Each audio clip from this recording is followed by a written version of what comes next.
Hello students, welcome to our channel life calculations. आज जो मैं एक नई वीडियो लेके आई हूँ उसका टॉपिक है मार्किंग स्कीम।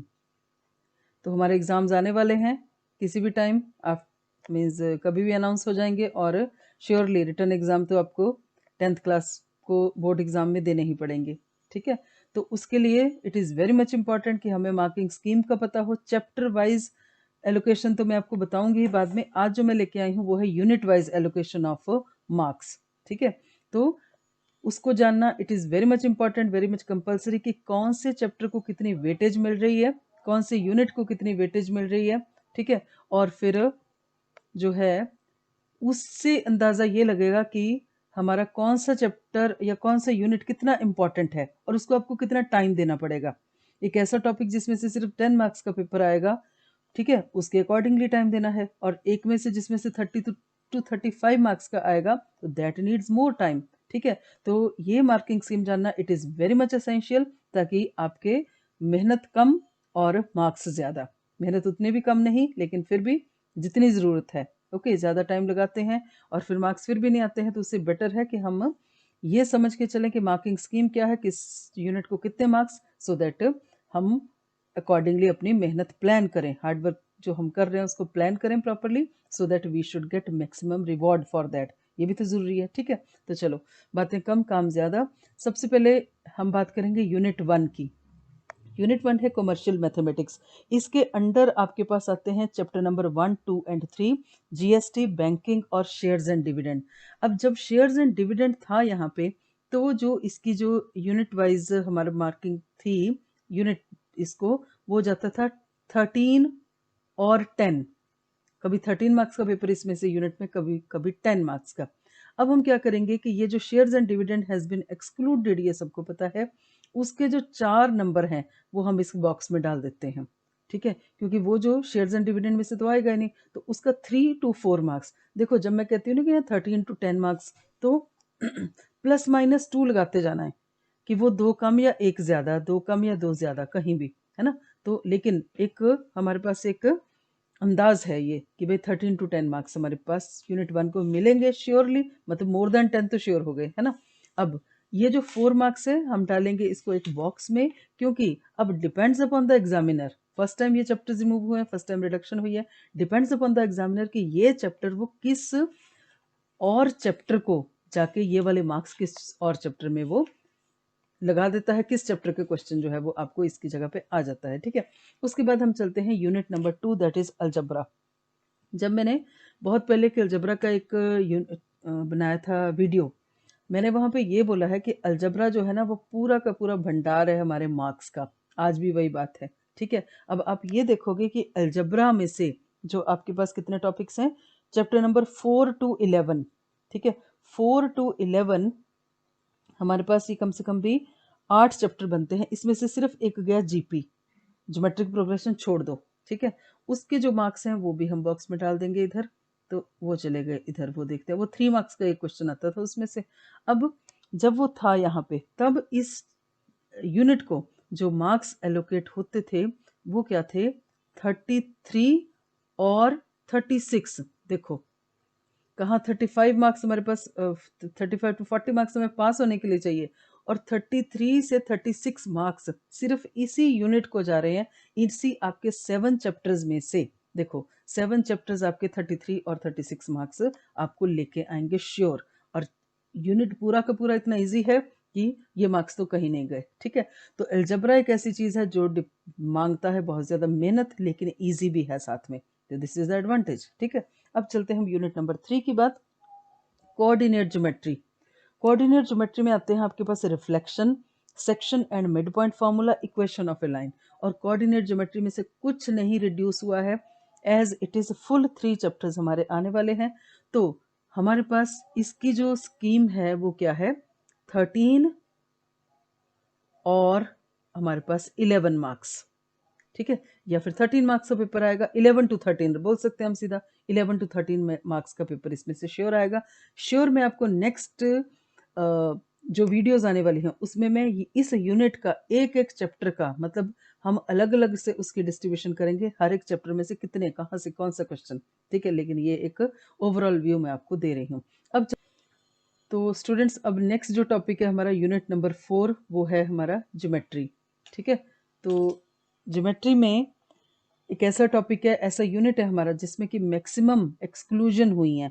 पहले तो इसके एक जो है ओवरऑल हमारे 2 चैप्टर्स बिल्कुल रिमूव हो गए, दैट इज चैप्टर 16 लोकाई और चैप्टर 19 कंस्ट्रक्शंस, ठीक है। तो उसके हम जो है वो मार्क्स लिख लेंगे अपने बॉक्स में। और उसके बाद पता है सर्कल में से भी कुछ विदाउट प्रूफ गई हैं प्रॉपर्टीज़, और टेंजेंट्स में से भी विदाउट प्रूफ या फिर कुछ प्रॉपर्टीज़ ही 3 रिमूव हो गई हैं, ठीक है। इसके जो मार्क्स एलोकेट होंगे दूसरे यूनिट्स को, ठीक है। तो हमारे पास जो आता था वो था 18 टू कितने मार्क्स हैं, 17। अब ये जो मैं लिख रही हूँ ना, तो मैं बार बार क्लैरिफाई करूंगी ये बात कि ये कोई आईसीएसई ने नहीं दी है मार्किंग स्कीम, ऑफिशियल नहीं है, लेकिन ये based upon the past papers, ठीक है। जो भी मैंने स्टडी किए हैं पिछले पेपर्स आपके, चाहे 20 का है चाहे 19 का, 2019 2018 17 के जितने भी पेपर पिछले स्टडी किए, ये मैंने उनके ऊपर बेस्ड एक एक अपनी तरफ से बनाई है। क्योंकि और दूसरी बात ये मैंने बोली कि भाई +-2 रख लो, जहाँ मैं 10 to 13 बोल रही हूँ वहाँ पे 12 भी हो सकता है, ठीक है। लेकिन इससे ज़्यादा अब 33 और 36 से वो 10 नहीं आ सकता, वो अबव 30 ही मार्क्स रहेंगे उसके अलजबरा को, अबव 30। वो 33 भी हो सकते हैं, 35 भी हो सकते हैं, ठीक है। तो ये बात है। तो ये एक आपको व्यू देगा किस किस बात का, कि भाई आपको कितना मेहनत किसी टॉपिक किसी पर्टिकुलर यूनिट के ऊपर करनी है, ठीक है जी। तो ये इंपॉर्टेंट है बात। अब 18 to 17 मार्क्स हमारे ज्योमेट्री में से जाते थे। अब सर्कल नहीं, सॉरी, सर्कल नहीं, क्या गया यहाँ से, लोकस। लोकस की एक कंस्ट्रक्शन आती थी छोटी सी 3 नंबर की, श्योर था, वो चली जाएगी। साथ ही साथ कंस्ट्रक्शन जो 4 to 5 मार्क्स में आती थी, मैं उसको लगा रही हूँ सिर्फ 4 मार्क्स यहाँ पे, ठीक है।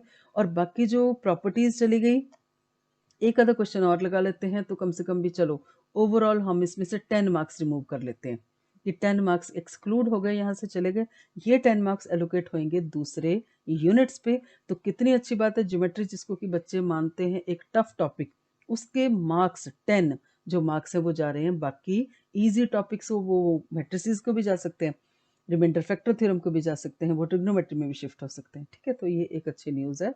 तो मैक्सिमम चांसेस बन जाते हैं फिर मार्क्स लेने के। अब आते हैं यूनिट नंबर 5 के ओवर, मेंसुरेशन। मेंसुरेशन की भी वही हालत हुई है जो ज्योमेट्री के साथ हुआ। मेजर जो हमारा पोर्शन था sphere, that has been removed. Sphere गया तो हेमिस्फीयर गया, हेमिस्फीयर स्फीयर चले गए तो उनकी कन्वर्जन्स, उनके कॉम्बिनेशंस, सब कुछ चला गया, ठीक है। अब बचा हमारे पास बेचारे कोन और सिलेंडर, उन्हीं की कॉम्बिनेशंस करेंगे, उनके कन्वर्जन्स करेंगे, ठीक है। तो बस बचा कुचा जो देखते हैं अब इसमें से क्या आएगा हमारे पास। Earlier we use to have 2 questions, वो हो सकते थे 8 to 6 मार्क्स का पेपर इसमें से, चाहे 2 क्वेश्चन 3 नंबर के या फिर 2 क्वेश्चन 4 नंबर के, ठीक है। अभी भी मेरे को ऐसा लगता है कि एक तो सिंपल क्वेश्चन आ सकता है सिलेंडर का या कौन को, या फिर उनके कन्वर्जन कॉम्बिनेशन, तो मैं इसमें से कुछ रिमूव नहीं करेंगे, 2 क्वेश्चन तो बनते ही हैं। क्योंकि ये जो टॉपिक है ये एक वेरिएशन ही हमें देता है इन द क्वेश्चंस, ठीक है। तो टाइप ऑफ क्वेश्चंस के लिए वेरिएशन इस चैप्टर की वजह से जरूर मिलती है, तो एग्जामिनर की चॉइस रहेगी कि 2 क्वेश्चन जरूर इस चैप्टर में से दे। नेक्स्ट आते हैं हम यूनिट नंबर 6 यानी कि ट्रिग्नोमेट्री के ऊपर। Trigonometry again very much important, very much scoring topic, ठीक है। और अब जहाँ देखोगे वहाँ आपको ट्रिग्नोमेट्री का क्वेश्चन मिलेगा एग्जाम में, राइट। तो ट्रिग्नोमेट्री में हमारे पास ट्रिग्नोमेट्रिक आइडेंटिटीज हैं, हाइट्स एंड डिस्टेंसेज है, हाइट्स एंड डिस्टेंसेज के 2 क्वेश्चन तो श्योर एग्जाम में। अब इसमें से पेपर आता था 9 to 11 मार्क्स। 9 to 11 मार्क्स कुछ नहीं गया है, एज इट इज फुल रहेगा, ना एक्सक्लूड हुआ है कुछ ना माइनस, तो एज इट इज रहेगा। Next topic is unit number 7 statistics, chapter 23 graphical representation, 24 measures of central tendency, और 25th चैप्टर है प्रोबेबिलिटी। प्रोबेबिलिटी का एक क्वेश्चन होता था। अब जो यहाँ पे एक बिग ब्रदर जिसको बोल सकते हैं वो है हमारा मेजर्स ऑफ सेंट्रल टेंडेंसी यानी कि चैप्टर नंबर 24, ठीक है। बहुत कुछ इसमें से आएगा। पहले तो सीधा 6 नंबर का क्वेश्चन रखो अजीब का, ठीक है, 6 नंबर तो फिक्स हो गए अजीब का। फिर मीन के मेथड्स हैं, बाय स्टेप डेविएशन ये मेथड, अज्यूम्ड मीन मेथड, ठीक है, डायरेक्ट मेथड, ये सब। अब तो आपकी चॉइस है। अर्लियर इट वाज फिक्स्ड कि कौन से जिससे एग्जामिनर पूछता था that we had to do. अब नहीं है ऐसा, आपकी अपनी चॉइस होगी, किसी भी मेथड को आप अप्लाई कर सकते हो। ठीक है, प्रोबेबिलिटी का क्वेश्चन और ये सब कुछ इसमें से भी रिमूव नहीं हुआ। जो आपका बचता है चैप्टर 23 हिस्टोग्राम एंड अजीव का, उसमें से हिस्टोग्राम वो मोड के अंदर कवर कर लेगा, अजीव जो है वो मीडियन के अंदर, तो इसमें से एज सच कुछ नहीं आता अलग से। तो हमारे पास इसके लिए एलोकेशन क्या होती थी, 16 और 19 मार्क्स, 16 और 19, इसमें से भी कुछ रिमूव नहीं हुआ है। ठीक है जी, तो ये खड़े हैं पूरे के पूरे नंबर 20, नंबर 20 मतलब 16 to 20 मार्क्स हमारे कहीं नहीं गए। तो फ्री के मार्क्स हैं, ग्राफ पेपर लो, ड्रॉ करो, लेकिन प्रैक्टिस चाहिए, एक्यूरेसी चाहिए, तो पूरे मार्क्स हैं। ठीक है, अब हम मारते हैं सबका टोटल। ये मैंने बताया आपको based upon the past experiences, past board exams, board papers, ये मेरे पास था। तो अगर मैं फर्स्ट सेट को मारती हूँ तो वो बनता है टोटल आपका 110, सेकंड सेट का भी टोटल बनता है 110, आप चेक कर सकते हो।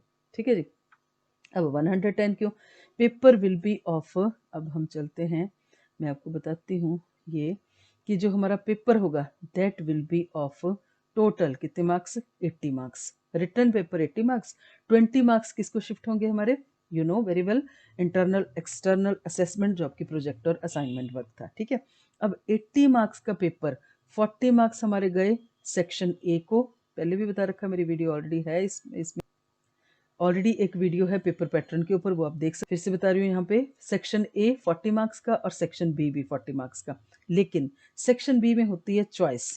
ठीक है, तो एक्चुअली उसमें हमारे पास 4 क्वेश्चन की बजाय आते हैं 7 क्वेश्चंस। 7 मतलब टोटल 70 मार्क्स का हमारे पास होता है सेक्शन बी। उसमें से आपको लेने हैं 40 मार्क्स, मीन्स आपको करना है अटेम्प्ट 40 मार्क्स का पेपर। तो ये 40 सेक्शन ए के और ये वाले 70 मिलकर के क्या बना दिया उन्होंने, आपके बना दिए 110 मार्क्स। तो ये जो है वो पूरे के पूरे पेपर के लिए मार्किंग स्कीम में बता रही हूँ। इसके बाद डिपेंड्स अपॉन दिस थिंग कि आप सेक्शन बी में से कौन सा क्वेश्चन छोड़ते हो, 7th छोड़ो, 11th छोड़ो, 10th छोड़ो, तो वो मार्क्स उनमें से चले जाएंगे और आपके पास पेपर बचेगा सिर्फ 80 मार्क्स का, जो कि आप लिखोगे, अटेम्प्ट करोगे 80 मार्क्स का। देखो पेपर आएगा 110 मार्क्स का, उसमें से आपको अटेम्प्ट करना होगा 80 मार्क्स का। सेक्शन ए पूरा कंपलसरी है, 40 मार्क्स एज इट इज करना पड़ेगा पूरा। सेक्शन बी में आपके पास चॉइस है, वो करना पड़ेगा आपको 40 मार्क्स का, लेकिन पेपर मिलेगा 110 का। ये मैंने जो स्कीम बताई है आपको that is total of 110 marks. ठीक है, तो स्टूडेंट्स ये एक आइडिया था पिछले बोर्ड एग्जाम्स के ऊपर बेस्ड, जो हमारी सारी की सारी मार्किंग स्कीम है यूनिट वाइज बताई है। और जल्दी तैयार रहना है अगले वीडियोस के लिए, जिसमें मैं बताने वाली हूँ आपको यूनिट में से further each and every topic को, ईच एंड एवरी चैप्टर को कितने मार्क्स एलोकेट होने वाले हैं, किस चैप्टर में से कितने मार्क्स का पेपर आने वाला है। होप यू लाइक्ड, आपके काम आएगी ये वीडियो, ज़रूर देखो और इसके ऊपर बेस्ड आप अपना प्लान कर सकते हो प्रोसेस ऑफ हार्ड वर्क। ठीक है जी, तो bye for now and stay tuned for my next videos. और लाइक करिए, शेयर करिए और सब्सक्राइब करिए हमारे चैनल को। Thank you very much for watching and keep doing the hard work. Thank you.